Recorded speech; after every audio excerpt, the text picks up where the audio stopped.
This is Val Hughes of the Value Guys on the Financial Survival Network.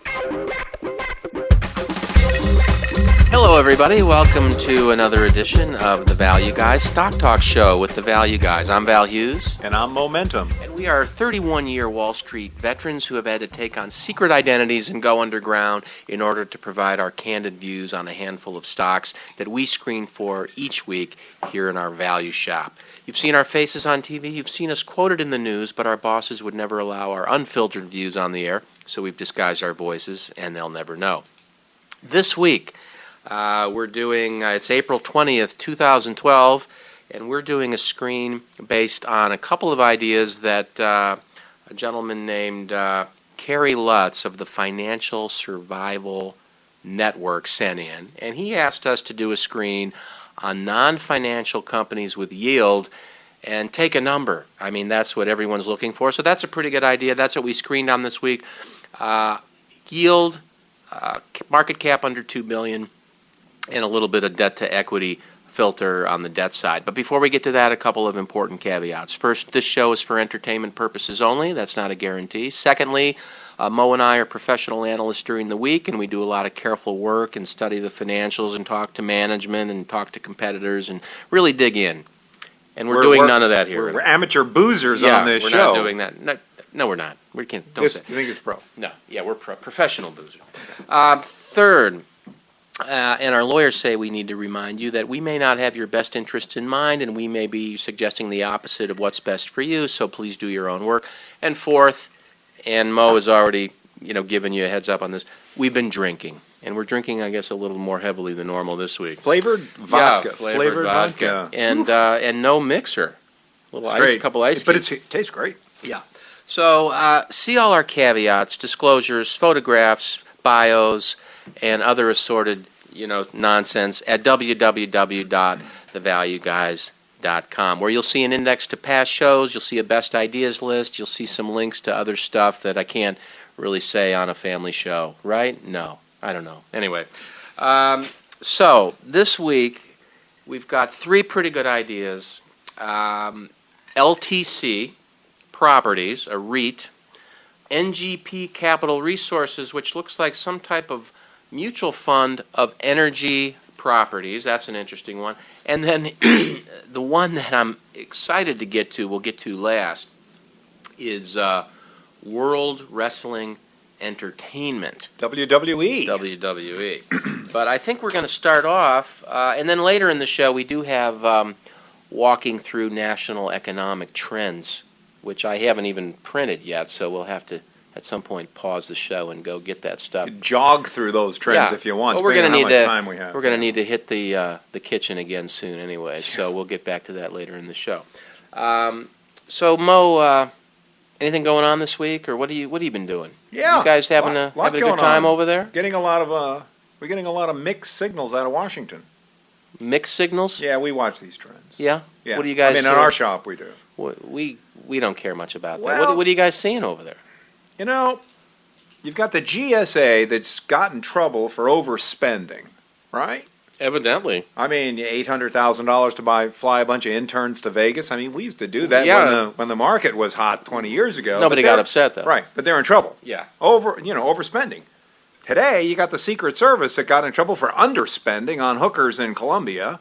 Yeah. I mean, which way is it? Underspending or overspending? I mean, I think if we have we get a Republican in the White House, we're going to underspend. You pay the hookers $30 instead of what she wanted $800. Is that what it was? It was $800, and presumably that in Colombia is what distinguishes an escort from a hooker.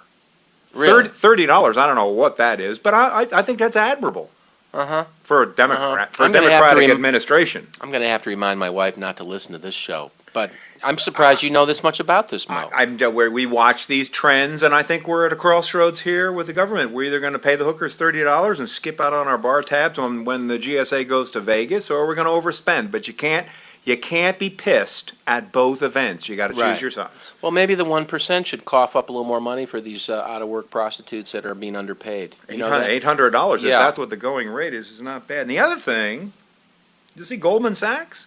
Goldman Sachs paid the SEC $25 million wrist slap. 3 days ago because they were telling clients about stock rating changes before they were made.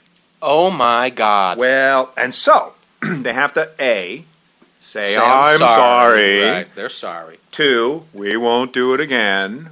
Yeah. And I just want to have a shout out to my former boss, Ivan, who's still in jail, and he did say I'm sorry, and he promised he matter, wouldn't do though. it again. I mean, They still put them away anyway. 9 years. They say I'm sorry, but then after 9 you do it, years. they pretend they didn't hear it. You should see him, though.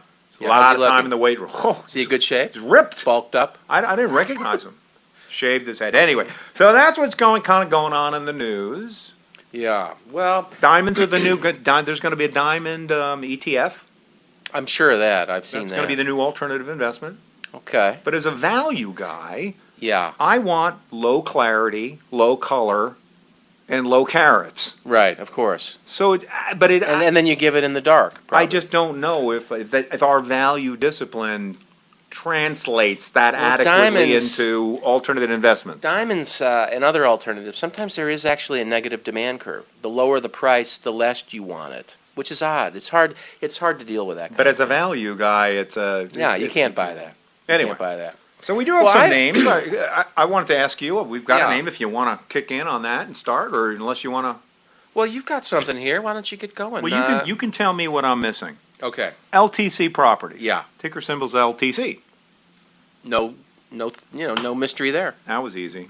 Hope they didn't pay their bankers too much for that. That could have cost them $1 million just to get that ticker. A lot of guys, they pay up for the right ticker. We would have done it for less. Yeah. All right. So here's my question. Interesting. Now this is a REIT. Real Estate Investment Trust, REIT. It focuses on assisted living, like old age homes. Yeah. Great. So I like that. 1, aging of America. You got to love that. 2, you're probably buying in. Unless you're in among them, then you don't love it, but true. You notice it. True. Yeah. If you're in there, you probably want the yield. Yeah. 2, you're probably buying in at this thing at the bottom of the real estate cycle. That's what I think, Mo. So you like that. 3, 5.4% yield, so it's an attractive yild, and a killer. We screened on that. Yep. Kerry Lutz recommended that Right. screen. That's Killer- what we're using. Killer yield. And the stock price has been a very good stock price. And so when you got a yield and you got a good stock, price action, you got to take a good look at it. It's approaching the old highs, as you So said. here's what I'm wondering. In 2011, they issued 5 million shares. I don't know where the stock was, say 30, so they ended up with $150 million. I see that, yeah. Debt went up by $100 million. Yeah. Assets, so they bought something. They bought something, yeah. But here's what I can't figure out. Yeah. Nothing seems to have changed. Earnings haven't gone through the roof. Revenues haven't gone through the roof. And they don't have a ton of cash either. I don't look at these kind of companies. Yeah. What am I missing? Somebody loves this. The story looks great, but I can't, from looking at the numbers the way I look at numbers, make heads or tails of it. Well, one thing, and I'm not a real estate investment trust guy, but in this world when you need yield and your bond portfolio is not doing it for you, I think a lot of bond guys who need a third of their portfolio to be some type of stable yield so they can eat and that sort of thing, they're moving into the equity markets, into these high yielding stocks. And so we've all had to become a little more familiar with these. In real estate investment trusts, and I had a colleague years ago that was an expert on these things. In the firm I was at, we did a ton of these real estate deals. And there was a time when, these real estate investment trusts were not part of the pie of institutional investors. You had your stocks, you had your bonds, you had your cash. I mean, that was it, honestly, in the 60s, and everything was being run by bank trust departments, and that's as smart as they were. That's all they knew. Well, then, fast forward, you get into the 80s, and all of a sudden, everyone needed to have a little piece of their portfolio in REITs. And the reason was they were paying tremendous yields, and the reason for that was they were not being taxed as long as they paid out all their cash flow, or 95% of their cash flow, and then they became just, in effect, a conduit rather than an entity, is sort of how it was. And so those guys developed a metric. So long answer. They developed a metric called FFO, and I think it's called... funds from operation, FFO. And that's meant to be just the funds of operating the business before depreciation. Because remember, you homeowners out there, or your business owners, you get this expense every year called depreciation, and you take it because it reduces your taxes a lot, of course. It's an expense.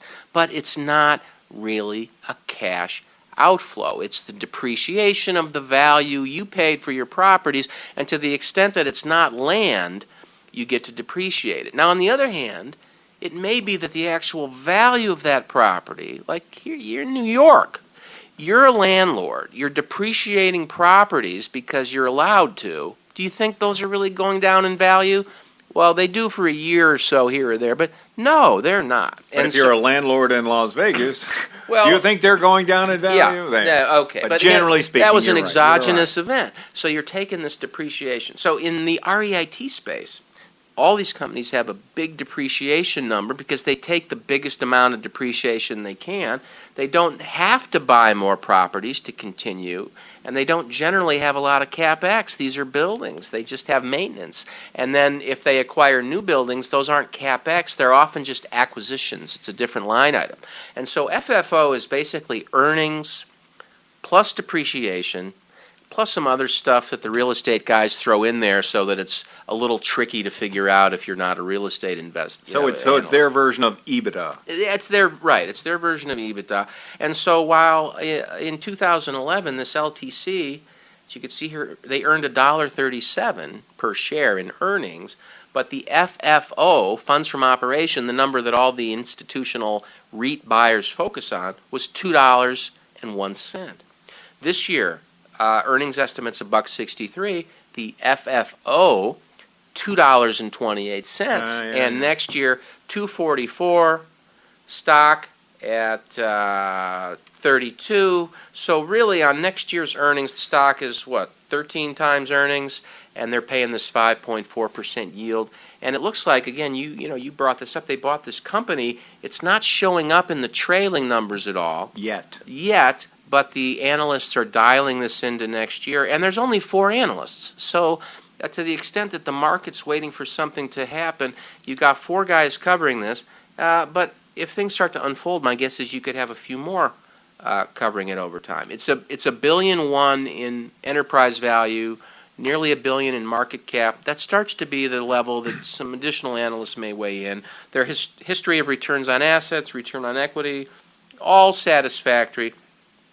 The only rub on this one, Mo, in my opinion, is the dividend coverage, if you will. They've got paying more than their they're paying more than their earning. They're paying more than their earning. But isn't that the American way? It is, but they're not paying more than the FFO. And part of the rule for REITs is to pay out 95%. I believe it might be 90% of your funds from operations. So in effect, in this industry, the dividend is always going to be higher than the earnings because the rule is you've got to pay out 95% of cash flow.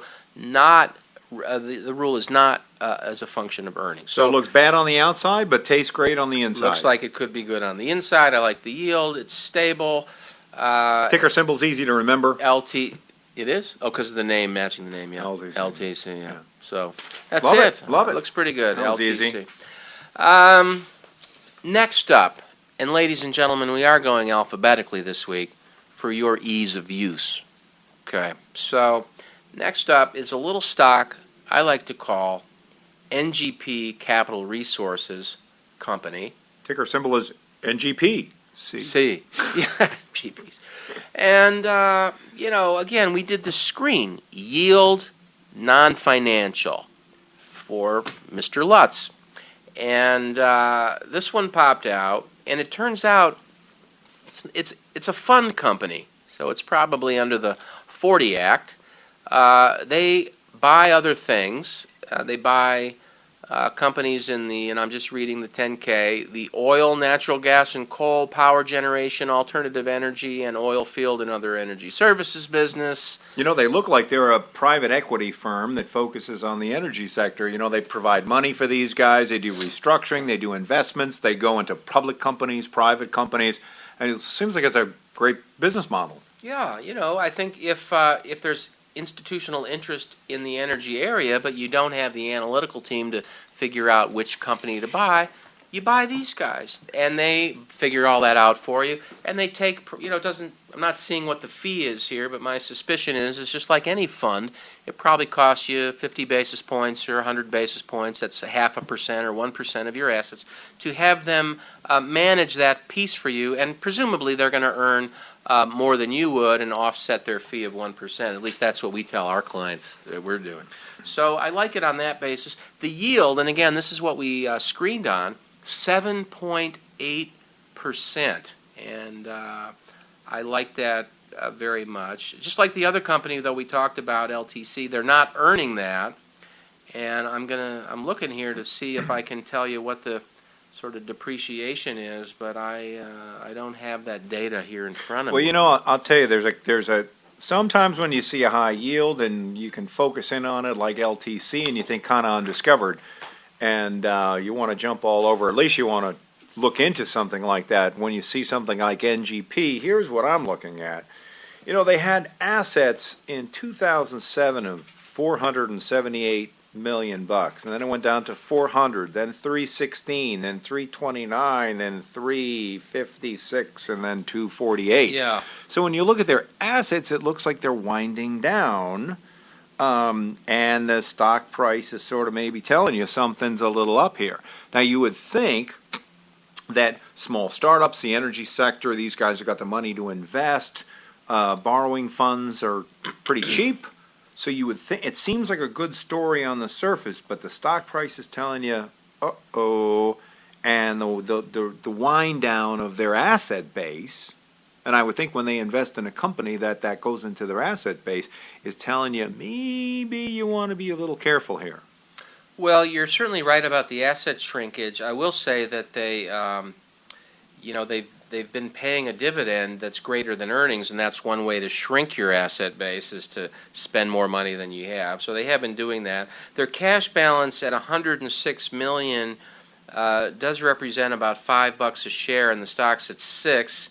Now, they do have debt, but according to this, they've only got about $50 million in long debt. So net value cash per share is maybe $2.50 or something. So half the share price. But I do agree with you, Mo. They have been shrinking the asset base. It does look like something happened back in '09. So either they sold something, or as you and I know, having lived through that, the market was terrible. So that might be just the value. Remember, their assets are the assets of other companies, so it could just be that the underlying securities that they own were down a lot. That's what I suspect. But the fact that it's continued in 10 and 11 and then 12 sort of, it's that old saw, if it's too good to be true, it might be too good to be true.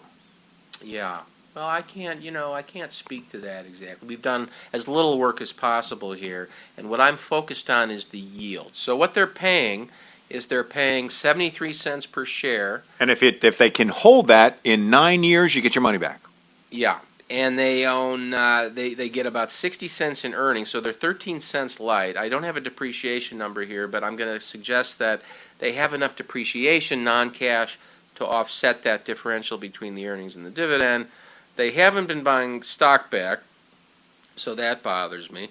They do, according to this forecast I'm looking at, which represents a consensus number. They're estimated to have a. Can you read this, Mo? The EBIT margin for this year? It's enormous. Where is it? So they're looking at a 70% EBIT margin this year, and so. I think what we're seeing here is that the revenues that they're showing are really some type of fee that their companies are getting for either leasing property. Well, there's only 17 employees, so it's not an operating company. Right. So that makes sense. If a little company like this gets a big hit, it can be a big deal for them. Yeah. Now, so that's good. Now, the return on assets is not great, so I'd have to wonder about that. So. Clearly, this thing is complicated. You got to go in and figure out what's going on here. Companies that earn a 50% margin, they're taking a fee on some bigger number, and you want to know what the sustainability of that is, and we can't really tell.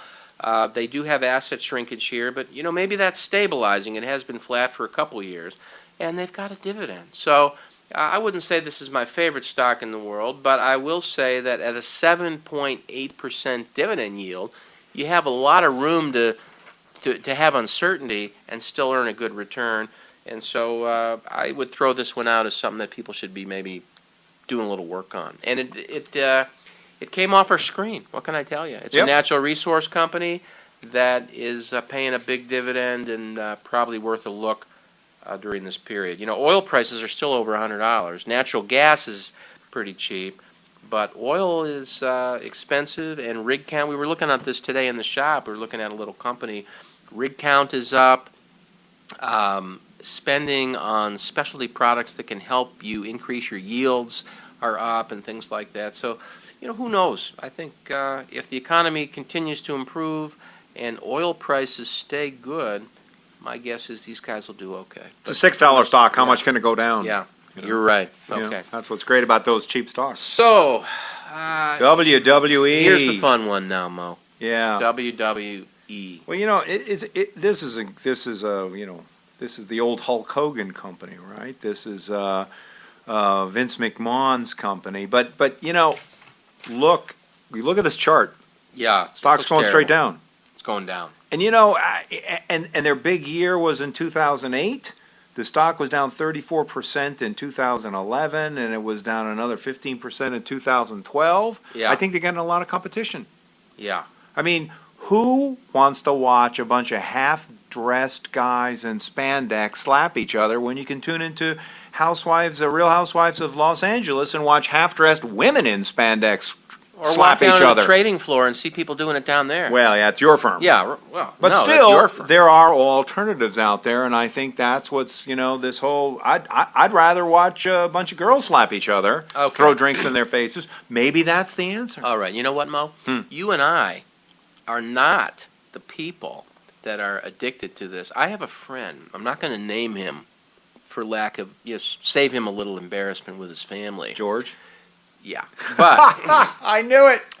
But he is so addicted to this. If there's a wrestling match on, forget about it. Whatever he's doing, he stops. He's got to go watch this. He turns on 2 different televisions. He needs to have this angle. He's got stereo. He's got remote control. He's got a bar next to him, and he just checks out for these things. And I think there's some core viewers. One thing I did this week, Mo, that I don't usually do, and I hate myself for it. I'm a little down about it. You're not beating your wife again. No, she's beating me. But what I did do was I did a little extra work, and I read the news release. Wait a minute. Wait a minute. It's almost a violation of the show protocol. It is sort of a violation. I know.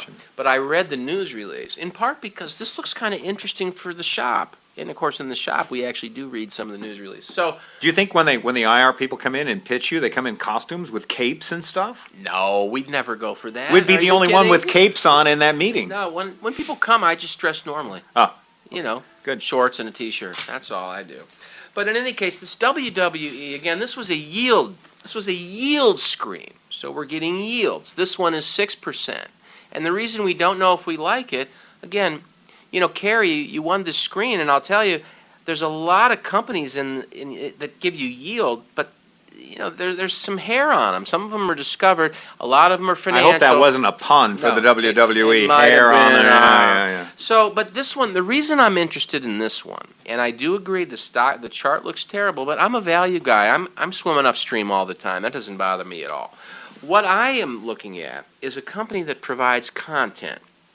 Now, this isn't the Dodgers or the Yankees or anything like that, so it's not like, it's a $1 billion property. The Dodgers recently sold for the highest price in the history of any franchise sport. Sure, it was somewhere north of $1 billion. They were bought by an idiot, so... Well, okay, but there's a lot of idiots with money. That's right. And this World Wrestling, I think that there are some people who are so into it that they don't even want to talk to their families. They don't eat. They don't use the restroom. These people... And so if there's a way to get apps on phones, the cable industry's in trouble because their role as a middleman is starting to be challenged by the fact that my iPhone is now a middleman, and I can click on stuff and it plays it for me. And so I'm not sure. It may be that World Wrestling Entertainment is soon going to be going direct. They won't have a middleman to pay. And how much is each person going to pay to watch that special wrestling match? And, you and I aren't going to do that necessarily. Right. But I think there's people that do it. Now, when I look through this news release, I just want to, again, apologize for doing that. But their numbers last year, I have this. This is crazy, Mo. One of the problems that World Wrestling Entertainment, and I don't know this stock well, we're just looking at it right now. But one of the things that happened last year, and one of the reasons the stock is down, because their results were terrible. They were down. The economy's recovering, advertising's coming back, Hollywood's coming back, everything's coming back. These guys aren't coming back. Why? They issued a bunch of ridiculous movies. And they had to write them all off. Well, Hell in a Cage was a good movie. That was not a ridiculous movie. No, that was fabulous. That was a good one. And that almost got nominated. Yeah. Here's the things that they thought weren't that good. Then they had to take a $12 million charge to their films, and I know these are household names to everybody. The Reunion. Did you catch that one, Mo? Jennifer Aniston. Yeah, it's fabulous. Yeah. Okay, Bending the Rules. Oh my God, I cried. I think that's a porn flick. Barricade. Awesome. I don't need to say anymore. See No Evil. Catch that on DVD. It's fine. And then Knucklehead. And The Chaperone. I don't know if that's one movie, Knucklehead and The Chaperone, or if it's two separate. Sounds like the two guys you work for. Anyway, it's shocking. It's shocking to me, but they actually lost money on that fabulous slate of films. Hard to imagine. How could you for a content company lose coming money to an on that? iPhone near you? Oh my God! And so I think some of the problem with this is Right. people might be questioning whether the management team behind great hits like Knucklehead and The Chaperone, if they can continue to deliver this money. type of quality entertainment. Yeah. So they had a bunch of segments that were kind of down. Again, it's shocking that these people, anyone would have any concern. But they had, and the other thing that was down was advertising on their website was down. That affected their results. These guys are so far behind in digital media. Right now, for example, I'm just going to throw out some of these numbers since I read this. Mm-hmm. Where's the number here? Their live entertainment segment for 3 months was 81 million, and yet their internet business Was six. Right. A lot of people are flipping that around, and my suspicion is that all these, WWE fans, when that button is on their phone or their internet TV and they can spend $20 to watch this thing, they will. When you start out making movies, now remember, the guys that had control of the Marvel library, they didn't hit it right away. It takes a little time to figure out how to make these movies. They don't just snap your fingers and get a movie. So Knucklehead and Superman, that didn't fly, but it took a few times later and it did. Superman needs to fly. That was one of the Green problems Lantern with that. and the Magic Pumpkin. There's some work to do. I'm going to guess that due to short-term mistakes that this company made, the stock's down, but this is content, and they've got passionate fans, and I'm not hearing any decline in that side of it. So I'm going to guess there's an opportunity right now because of their missteps with Knucklehead and The Chaperone and some of these other greats that just haven't gotten the viewership. So they're on the mat, but they're going to stand up and come back. That's what I think. And let me throw out a few valuation statistics. This thing is 4 times EBITDA, where da means nothing. It's just a number. Okay? I thought da was what they normally say in the ring. They may say that. But depreciation and amortization, it doesn't. You don't have to offset that with additional capital. Enterprise value to sales, 0.9, and this thing can get up into the 1.5, 1.7 range, so I like that. What else? PE is 13. That can get better. So anyway, long story short, or maybe that was coming medium. to an iPhone near you. Knucklehead and The Chaperone. I think that's so. going to make it big. It just needs a new. It needs a new vehicle. They need some new. They need a little bit, a little polish on their movie business. $14 stock. And I think that as this, this move toward people buying their own stuff on their phone and their internet comes along, and you can cut out Comcast and all that, their profits are going to go up. And it's just laying here. It's down on the mat. You got a cool factor too. Would you rather tell your next door neighbor you made $1 billion on a REIT for old people, or would you rather tell him you made $1 billion on, WWE? Well, I think the second, but the market value. Well, good point, Mo. The market value here is $600 million. Yep. So if it's a double, there's your not quite $1 billion, but it's $600 million. Yep. So love it. You love it. Okay. All right. Well, we just had 3 this week. We did the screen, and that's all that came out. Are we going to do skipping through trends? Yeah, we're going to have to put the show on hold here for a minute. So we can print this out. Yeah, print it out. We've printed out like there's 47 pages there for a show that's supposed to be paperless. I know. We chew up a lot of trees. Oh, well. Hold on, everyone. We're going to be right back. Bye. Okay, ladies and gentlemen, we're back. Hopefully that didn't take too long since I did hit pause. Is anyone left? Who knows? Anyway, here's that exciting part of the show. National economic trends. Yeah, but I like to call it. I have it's called paging through national economic trends. Can that like sound effect? Skipping through national. So paging through national economic trends. Now this is the issue. This is at the St. Louis Federal Reserve. They do a bunch of great data there that you should get familiar with. It's all free. It's free. Well, the 1%, they pay for it. You gotta love free data.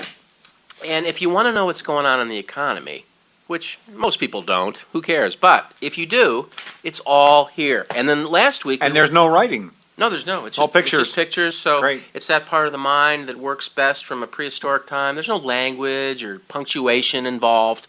It's just the visceral, emotional impact of these charts. That's what I like about it. Only you could make this sound exciting. Yeah. No, it is. I can't even believe how exciting. I can see the goosebumps on your arms. Now I'm going to page through. So I'm just paging through. I'm on page 3. Well, that would be a start. Yeah. And the one thing I would notice here, look at this, Mo. You don't see this too often.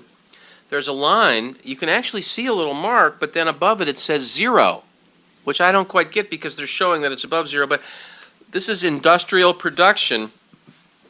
And back in 2008, industrial production headed straight down in the fourth quarter like it hasn't in 30 years, and that's kind of what arrested the economy. And then it sort of grew its way out of that, and for the last now, look at this, Mo, for the last almost 2.5 years. Been between 0 and 1%? Yeah, it's growing steadily every month until this month. Right. 0. So... it's probably noise. This thing jumps around. It could be an inventory imbalance. Yeah, there were a couple of negatives. Yeah, some 2010. I'm not worried about it, but I just noted that. But I'm just going to keep paging. I'm not going to. There's a lot of other things on that page I could talk about, but I'm not going to. Good. I'm just going to page through. Are you paging with me? I'm with you. I've got one to look at. Okay. Whoa, go back. Go to look at what page? 7. I'm not at page 7 yet. Where am I? Page 5. Okay, page 7. Now I'm at page 7. All right. What do we got? You have a CFA. Yes, I do, actually. Thank you. I know. Thanks for noticing. You remember the yield curve? Yeah, I do. All right, middle of the page, here's a yield curve. You know what's weird? No. It looks like a yield curve. But it's not curved? Until you look at the numbers on the left. Yeah. And then you realize, wait a minute, 7 years, you have to go out 7 years to get 1.5%? Yeah. And then you got to go out 10 years to get 3.5%? Why would you do that? That doesn't look like a yield curve to me. It looks like a lack of yield curve. I don't know what it is, but and then look above at the interest rate graph. Now in the 1980s, interest rates were 9%. That's kind of easy to see on a graph. And in the 1990s, interest rates were 6%. Yeah. And that was kind of easy to see on the graph. And from 2000 to 2008, they were about 5%. That's kind of easy to see on the graph. And then from 2008 until now, Is that 0 or is it 0.000000001%? They should color that line so you could tell what it is. I need a micron microscope to tell. Is that can't. 0 or is that? They should make that graph bigger. You can't get any closer. It would have to zero. be a New York Times billboard to be able to see where that. But it's certainly close to 0. so I got a philosophical. I have an actual sir. business question for you. Business question, yes. Let me get my businessman's hat on. If rates are 0, yes. can I'm they with you. Can they go lower? They actually are lower right now. Negative. They're negative right now, even though this says 0. And you know why? There's inflation. Right. Yeah. So adjusted. The negative, there was a point in time, this happy time about 10 or 15 years ago. Oh, those were happy times. We had beat the Soviet Union. We were the only power in the world, blah, blah, blah, blah. And it just seemed like, we were going to have growth forever, and there was going to be, a money market, money market fund that you could always earn greater than inflation, and with a risk premium on top of it. Those days are gone. What does this tell me?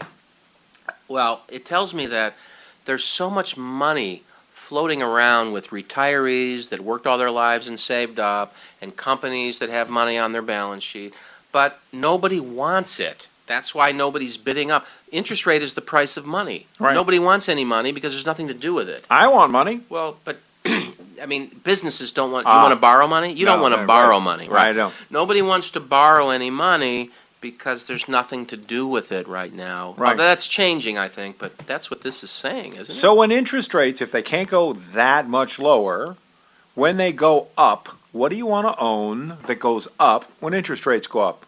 Credit card bills go up. No, you don't want to own those, though. I think what's happening, and people need to keep this in mind, the United States has so much debt. It's approaching about a 15% premium to GDP. It's never been this high, with the possible exception of 1945. And there was an explanation at that time, kind of a threat to our existence, so we took care of that. But now it's just up because old people need money and things like that, and sick people need money. And so I think what the United States is doing as a policy is they're going to inflate away that debt. And what's sad about that is all you people that saved all your money and you were hoping to get 6% in retirement, you're getting 1%. What are you having to do? Dip into principal, and that principal is eroding in value with inflation, which is going to be coming. And then the debt of the United States, and we talked about this last week, and the currency trading ranges are reflecting this in terms of the dollar going down. We're simply inflating away the debt, and over the next 20, 30 years, which is how long it took to pay off that World War II debt, our debt's going to be down relative to the rest of the world simply because our currency continues to go down. And people that saved money are going to get 2% instead of 6%, and they're going to have to dip into savings and maybe work longer and all that. So we're getting into a period here that is not necessarily as advertised, and you can see all of that in this interest rate graph available at the St. Louis Federal Reserve. I'm so excited about that. Page 7. Are we taking that to dinner with us? Yeah, let's take it out. I mean, it's been an exciting page. Leave it as a tip at the end of the night. Waitresses love that. Yeah, if you can give them a little economic advice. I mean, you can feed a waitress, or you can teach her to fish, or something like that. Yeah, let's bring that along. All right, let's see. I'm paging along. I'm on page 7 or 8. I drew a line, but I'm not going to talk about it.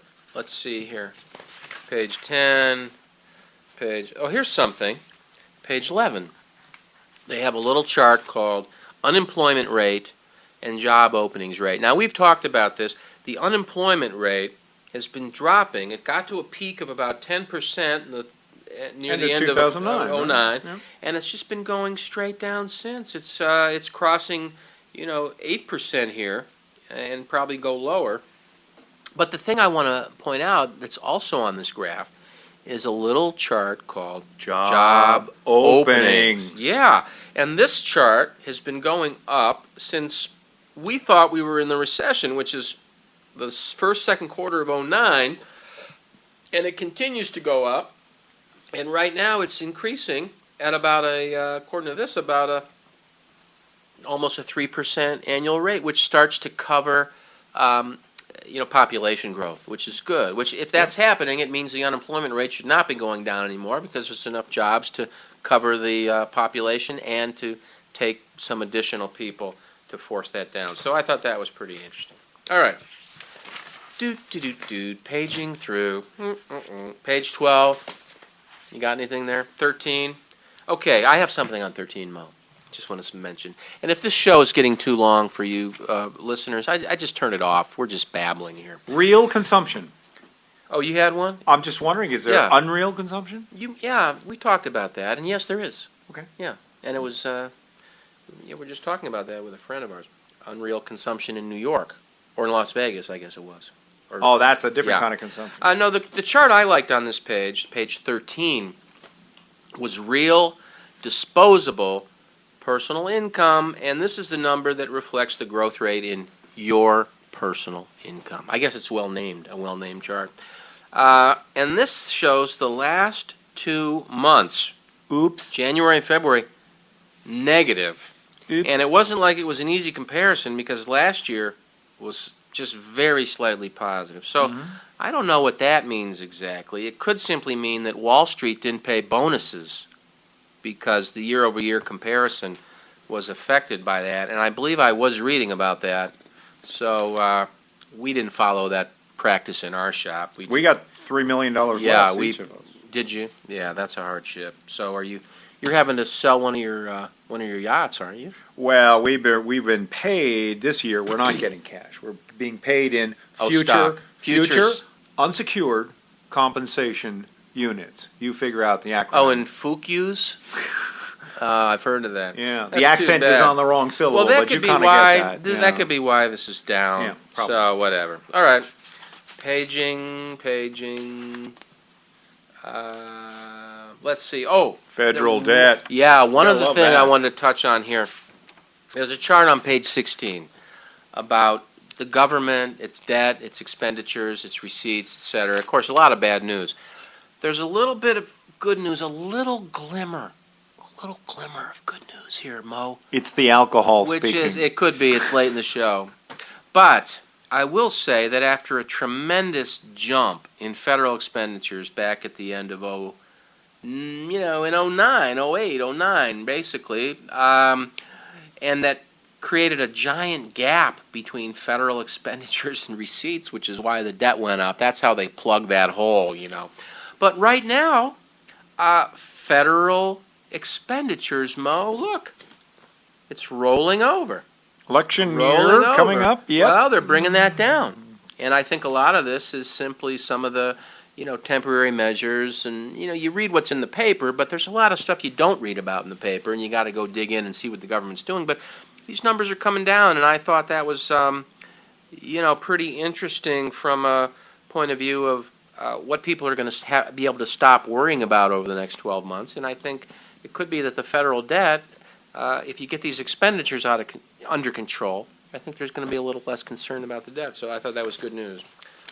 And how about the federal deficit on page 17? 17, yeah. Now, sooner or later, they're going to have to move that chart to the bottom of the page so they have enough room to keep showing that line going up and up and up. And then, you know what they could have? They could have one of those little fold-out parts on the top of the page that could show. Because if that number keeps going up and up and up and up and up, you're going to need to have this printed out on legal pad. You have a centerfold there with Tim Geithner showing that'll you the number. Be exciting. Yeah, remember that Burt Reynolds spread? Yeah. Geithner. Oh, yeah. Oh, please. Yeah. No. This federal debt thing, it's pretty scary, but what the United States is quietly doing and not advertising because it makes other countries upset is we're just slowly deflating our currency, which, sorry, China. Okay. So that's all I had. Mo, you got anything else? No, it's been a good week. And a couple of good ideas there. People can't complain about that. It's free, right? Yep, it is free. So thanks for listening in, everybody. You've managed to spend another however long you've spent here with the Value Guys. See all our caveats, indexes to past shows, pictures our moms took, etc. at www.thevalueguys.com. So long, everybody. So long.